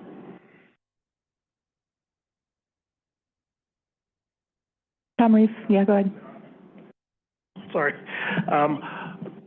I was just curious, because the housing question is bringing up questions in my mind and things I hear from residents as well as elected officials. I noticed in your heat maps you had a real concentration of growth in the Denver area. But does your modeling take into account what the market is demanding in single-family homes, detached single-family homes? Because if they're not getting that in the region, they're going to chase it all the way out into, well, for example, Elbert County, which they're already doing. And that just blows up everything.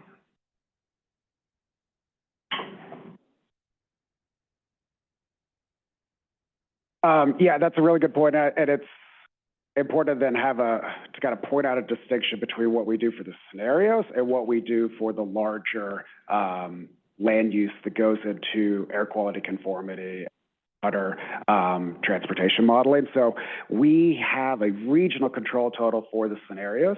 So we let the households and jobs basically go anywhere they want in the region, primarily because if we put in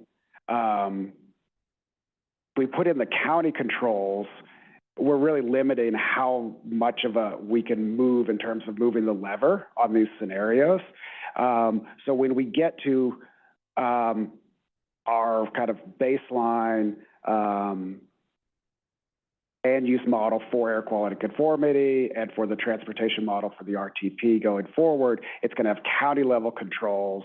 And again, coming from the demography office. So there's going to be much more growth in the east and the north and the south than there might be in scenarios.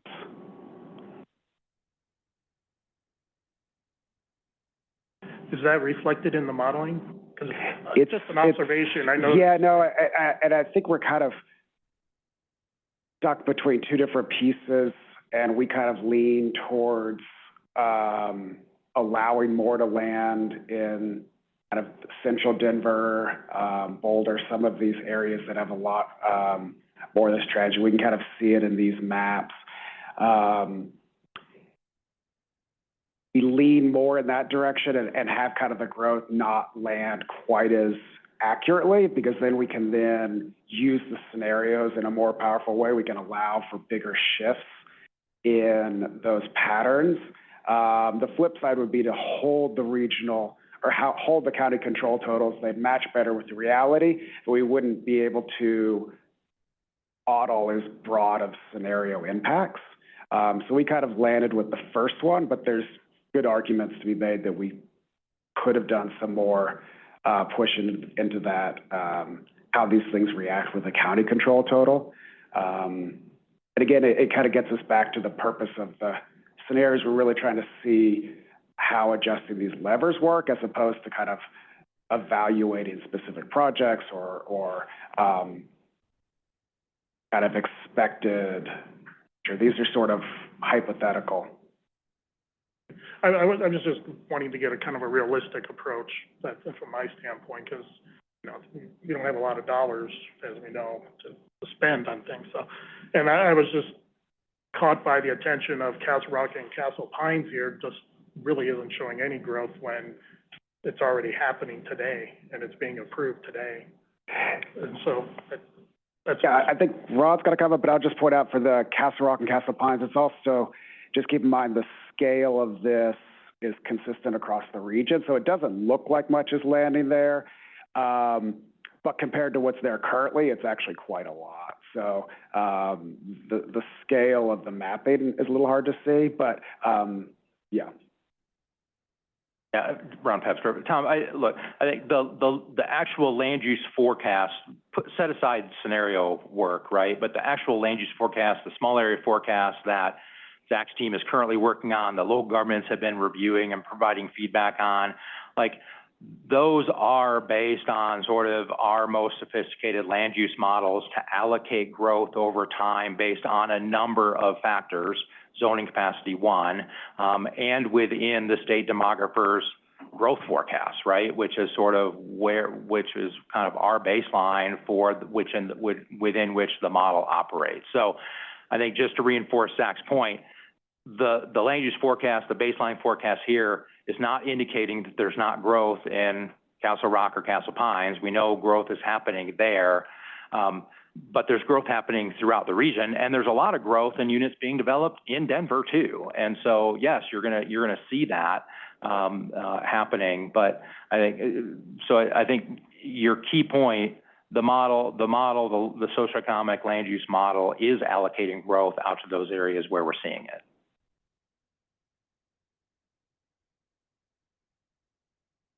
Brody Ayers. Brody Ayers, Aviation Special Interest. I guess, sorry to keep belaboring the same point, but I'm curious about the intensity of growth scale. Right, like you're showing no growth just directly south of the Denver International Airport, no growth in the city of Aurora, no growth in Adams County. So, I know for a fact there's 45,000 new housing units coming into the south of the airport and 15,000 to the northwest of the airport. And so I guess as a density of scale, I would say that's more intense than what we're going to see in downtown Denver. So I'm curious how that works. And I can start it with 2 points. One is that the version of this model was prior to any feedback that we got from jurisdictions in February and March. So this was, all these scenarios were started prior to getting that feedback. So our newest model has growth in different places based on jurisdiction feedback. The other piece is that the way the GIS team built this map with the hex grid, the area is constant. So 45,000 units, they may not be in this because we hadn't incorporated some of the most recent feedback, but even so, spreading that over a large area south of the airport compared to 45,000 units in potentially one of these hex grids is a big difference in density. So it's hard to see in this type of mapping those kind of larger scale My developments. concern, right, is that as we don't show the intensity of growth in that scenario, compounds the impacts out there. And that's my voicing. Yeah, I'll pass. I think Jacob could probably speak to how it's applied, but I think it's important to think about would the results change in the scenarios when we kind of compare them across if we used a county level control total that would allow less movement, and it probably the differences between them would be smaller. So in terms of kind of getting a handle on how this region could change, kind of the bigger effect size is kind of nice to see. It gives us a little more fidelity to the modeling work. In terms of kind of the application of it, I'll pass back to Jacob. No, and I think I'd just say, Brody, your point's well taken, and I don't want to sound argumentative in response because I get what you're saying. I think just the biggest point from my perspective is that, again, this is a conceptual planning exercise where we are looking at alternative futures, and alternative futures means doing something different than we're doing today. Yes, we absolutely recognize that there's development occurring at the fringe of our urban area, as you pointed out, south of the airport, kind of eastern Aurora, Douglas County. We are well aware of all of those things. We understand that and get that. What we're testing here is what if together we thought about doing something different over time. Conceptually, what would that look like? What would it look like from a land use perspective? But really, what would it look like from a transportation perspective? So this isn't about taking roads away from a development that's going in the ground now, or it's not about XYZ. It's really, again, about stepping back, 2050, regional focus, big picture. What if we tested some concepts? What does that tell us about regional travel behavior? So I don't think those two are incompatible, but your point is well taken about the trends that are already occurring in this region, for sure.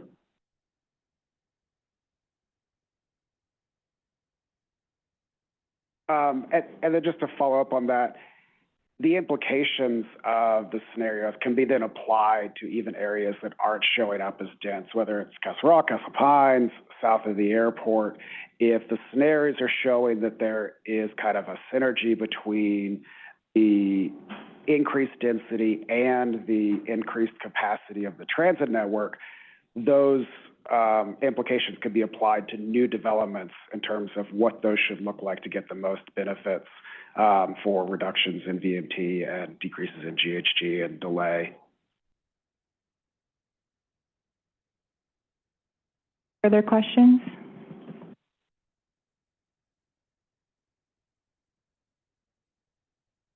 Well, thank you to DRCOG staff for this presentation. And there's a lot of information here, and I really think it's really exciting to see the future scenarios. You know, we are really able to lean into these different scenarios with transit, complete streets, transit-focused land use.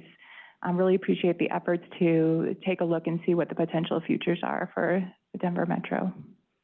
Yeah, and I just want to say thank you all for sticking through a really long presentation. This is our first conversation, not our last. There is much more to come in the months ahead on these results and the implication of these results. So thank you very much.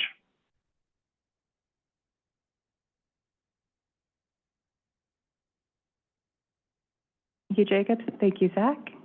We'll move on to item number 7. This is the Regional Multimodal Freight Plan Update, Attachment E in your packet. Cole Nieder, Senior Planner for DRCOG, will present this item.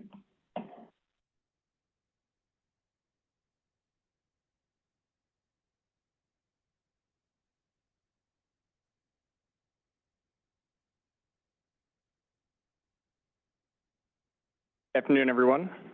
I have just under 50 slides. Kidding.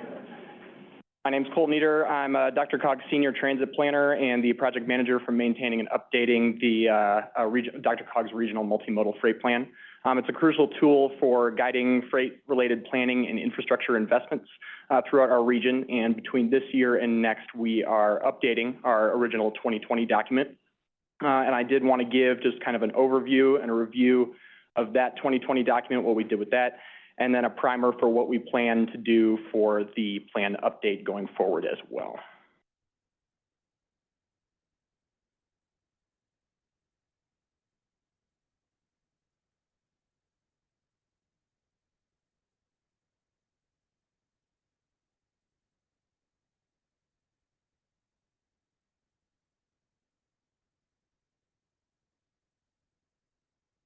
All right, just as an agenda, I do want to cover just a couple different topics of our presentation today, the background and purpose of the current iteration of our freight plan, the goals, and then different components and activities that go along with those as well, and then what we plan on doing as part of the 2020 update as well.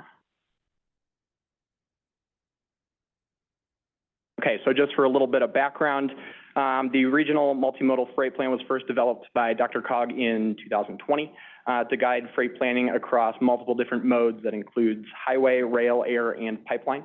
It supports different infrastructure investment decision-making and also aligns freight-related planning goals with our own MetroVision regional transportation plan. And we generally, our first plan was in 2020. That was the inaugural plan. It was a good baseline and setting some existing conditions and understanding what we have in the region. Our plan has always been to update that plan every 4 to 5 years, and so we're right on that timeline as well. Given that CDOT has just recently put together an update for their statewide freight plan, it was good timing to update our own and leverage some of their data collection efforts as well.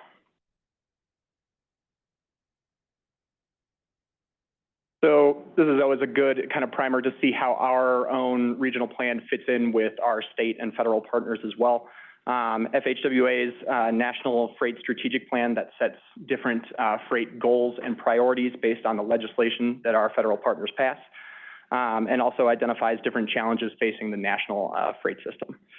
CDOT's freight plan, the statewide freight plan, that also provides a comprehensive freight system overview within our own state and identifies critical different freight corridors. So think of I-25, I-70, I-76, and also establishes different strategic goals that provide for somewhat of a roadmap for different projects, policies, and initiatives to be implemented.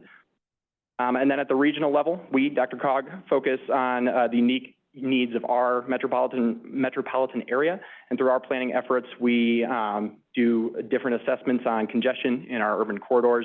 We identify different bottleneck areas along our highway and distribution networks. And then we also assess the effects of freight movement on local communities that are near those distribution networks.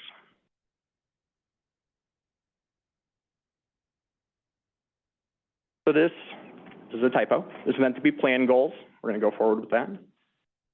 I do want to go briefly over the plan goals that we have in the 2020 version of the plan, because it does help our plan align with different federal guidance that we receive from those partners. While we might modify these goals in the plan update, that will be through pretty extensive stakeholder engagement efforts, and these goals will serve as that starting point as we get that update underway. First, this would be to engage regional stakeholders and businesses, align with federal guidance. We'll go over more details about that in a couple extra slides. also to educate and support local planning efforts through better data collection efforts and input and visualizing that data as well.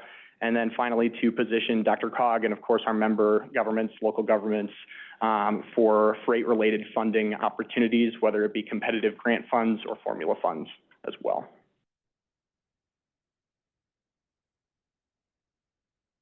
So I did put this slide up here and kind of include it just to give you guys an idea of how we follow federal guidance and those federal requirements that are levied at the state level. We are responsible for maintaining comprehensive system-level data sets to use in different local planning efforts. We facilitate different coordination opportunities. So think of our participation in the statewide Freight Advisory Committee, and then also different workshops as part of this original plan and the plan update, and then maintaining a project selection criterion as well. We do about half of those things in the current plan. And we want to go into more detail, especially on establishing a different project selection criteria and also providing freight-related feedback on different local land use plans as well. So we're adjusting our data collection efforts for the new plan update a little bit to provide a little bit more assistance, especially on that last bullet point. Okay, so just to go over some of the current plan components in a little bit of detail and kind of explain the data collection process as well.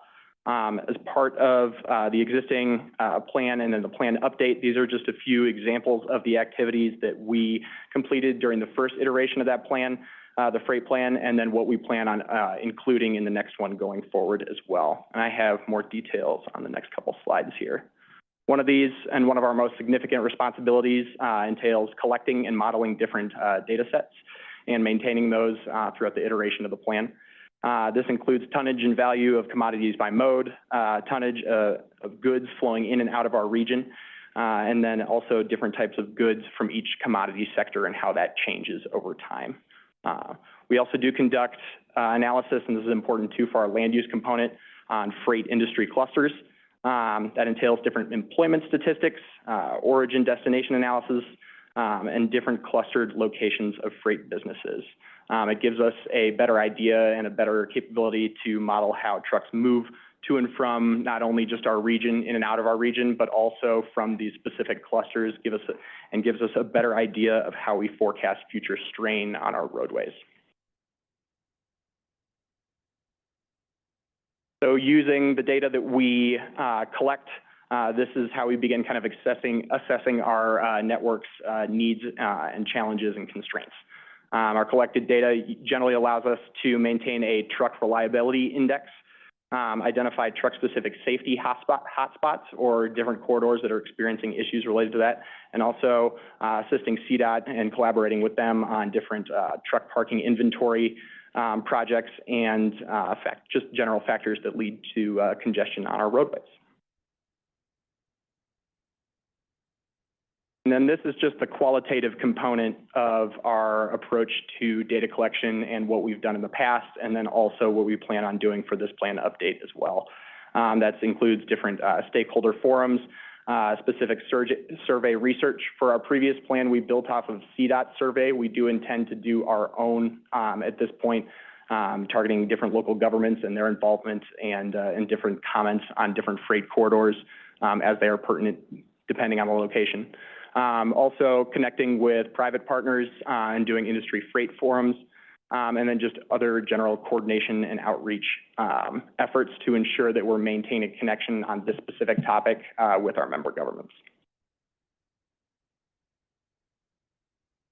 Okay, so this is just, I'm going to go over briefly what we plan on doing and what we plan on including in the freight plan update, and then we can kind of go on with any discussion questions from there.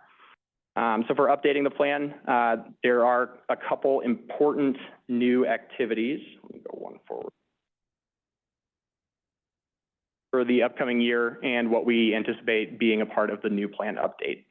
This would be an assessment of different municipal policies on freight and goods movement, collecting those and ensuring that we don't need to provide any additional resources or finding different gaps in resources, and just overall general awareness from local municipalities on freight movement within our region.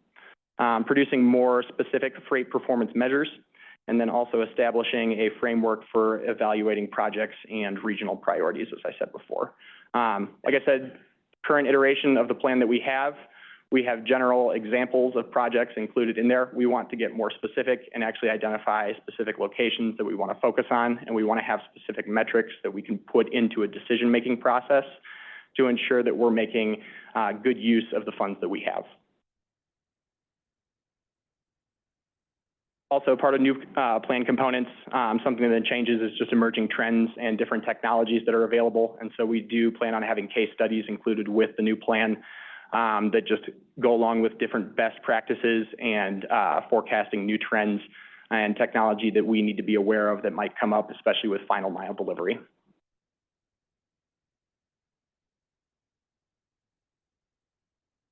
So as I said before, I think we did a good job of establishing our current conditions, even some of our focus areas or specific corridors that might need investment in the future, are just identified as different high traffic or priority routes. And so going forward with this plan update, our primary task is to establish a framework and identify specific programs, projects, or policies.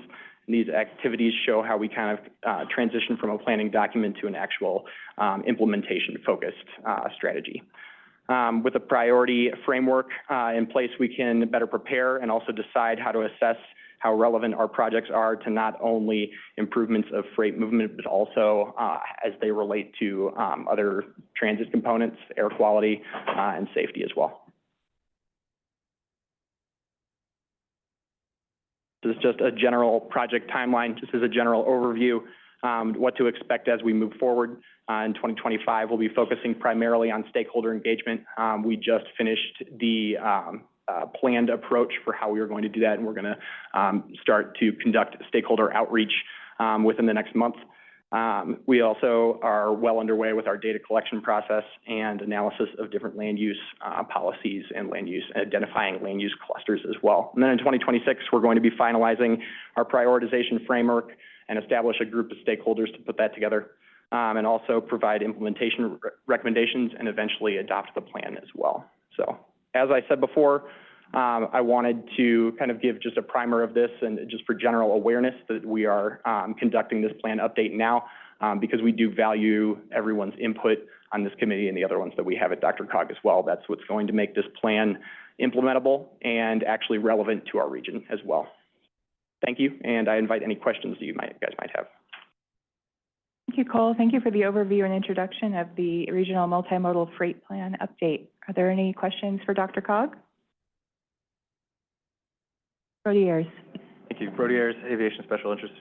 Looking at the identifying regional freight priority network, curious if you're going to dive into hazardous material routing, if you look at that, and then also looking at how to separate hazardous material routing from at-grade crossings, especially transit. Yeah, there's a bunch of different components to that approach as well. So part of the reason that we're doing this is so we can better qualify for grade crossing grants.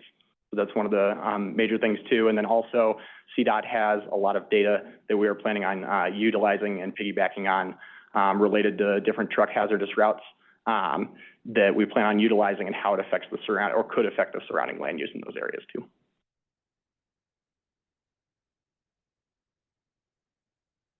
With all this information you're gathering, are you going to feed that back into the scenarios we just saw, as freight's a big part of That's a good question. That's something we'll evaluate on what role that prioritization process would. That's something we're going to assess in the plan update is once we put that priority framework together, how can that factor into our other existing processes on how we fund projects and how that can be most effectively utilized with it.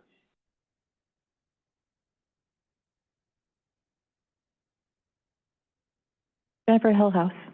Hi, Jennifer Hillhouse, City and County Member. Thank you for so important that we're looking into the infrastructure policy recommendations. Are you also looking into like system operations, whether that be optimization?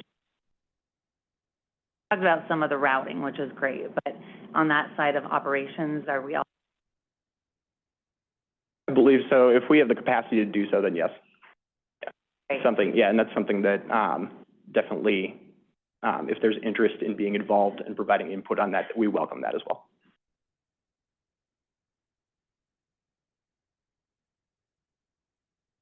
Additional questions or comments for Dr. Cog? Seeing none, thank you, Cole. Thank you for that presentation. We'll move on to our last discussion item for today, item number 8, Community-Based Transportation Planning Program Update, Attachment F in your packet. This will be presented by Nora Kern, Sub-Area and Project Planning Program Manager for Dr. Cog.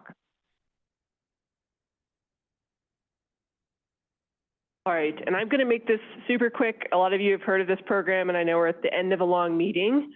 So we'll just cover a couple highlights. This is a program we've been running for a couple of years. We haven't talked about it with you all in 6 months or so, so wanted to just let you know where we are and what's ahead. But if you have additional, more detailed questions, we'd be happy to kind of dive into any of those.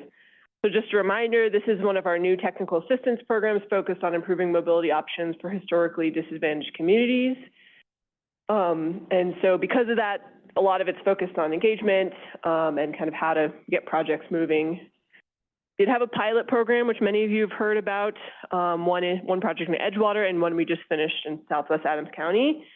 But it's now a set aside in the Transportation Improvement Program. So these are projects that you all can nominate to us, and then we help manage all the funds, help manage the projects, and work closely with our local government partners to implement these projects.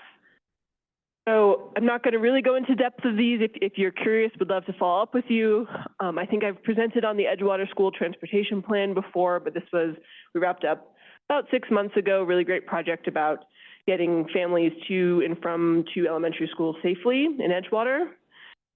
And then just most recently, we have wrapped up our second pilot project in Southwest Adams County, which was a really fantastic partnership with Adams County and the City of Westminster, as well as a nonprofit. It was focused really on a food desert originally, and possible transportation options in the area.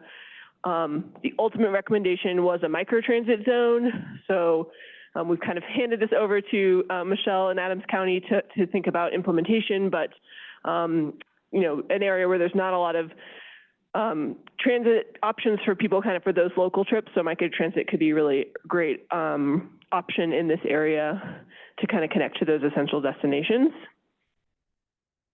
We do have 5 projects. Just wanted to flag, I think those of you who are partnering with us on these know, of course, they're going underway, but you all helped approve these 5 projects about a year ago. 4 of them are underway, and then we're waiting for 1 signature on the Commerce City Microtransit Plan to kick that one off. But really exciting projects kind of across the region, focus on a variety of issues from microtransit to safety to corridors to kind of circulation in downtown Brighton. So off to a good start for all of these 5 projects. We have seen a number of different challenges, and I won't read through all of these, but you know, this is projects that are in lower income communities, can be really hard to engage, can be hard to implement projects, can be hard to find funding. So it's you know, nothing new to any of you, but definitely things we're seeing. But one of the interesting things too is we have all of these projects that are also regional, you know, whether it's Federal Heights, which connects to all of its surrounding jurisdictions, or an area like Southwest Adams County, which is unincorporated, and local governments. There's a lot of opportunity to collaborate even on these very local projects, which has been rewarding. We've really enjoyed working with a number of you and others who aren't here on some common kind of solutions and opportunities. I mean, I think hope to continue to develop these of how we can work with non-traditional partners, how we can contract with nonprofits who have kind of insights into some of these communities that maybe have never engaged in transportation discussions before. And then we've been hearing a lot from the communities, because a lot of these communities are some of the most needy in terms of transportation in our region, about how can we get things on the ground next week, you know, tomorrow, soon, because these challenges really are immediate for a lot of folks out there in our region today. So just the punchline is just wanted to kind of put this as a little bit of a teaser. We are going to have a call for projects for the second half of money for the set aside this October. So start juices thinking of projects that might be good. Any type of transportation project related to underserved communities is eligible. And then just to note that we are going to be combining this call for projects with the global centers and the innovative mobility, which we just got through. So if you're not sure which set aside you think the project is going to be a good fit for, we're trying to make it easier for you so you can just submit a single letter of interest and we'll kind of help you figure out which set aside it could fit best with. So with that, like I said, short and sweet, happy to take any questions, or you can find me after if you have any. Thanks. Thank you, Nora. Thank you for the update on the community-based transportation planning program. Any questions or comments for DRCOG?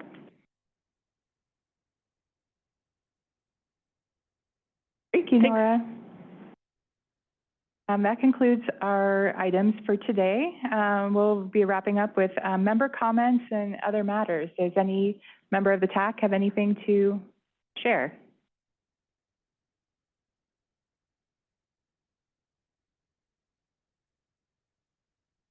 Well, seeing none, well, I do want to give Ron another round of applause. Thank you so much for your service. Thank you, Ron. Anything else? Well, we will adjourn the meeting. Next meeting is June 23rd, 2025. If you did not sign in, please check in at the sign-in table or with DRCOG staff to be sure you're registered as attending. We are now adjourned at 3:25 p.m. Thank you.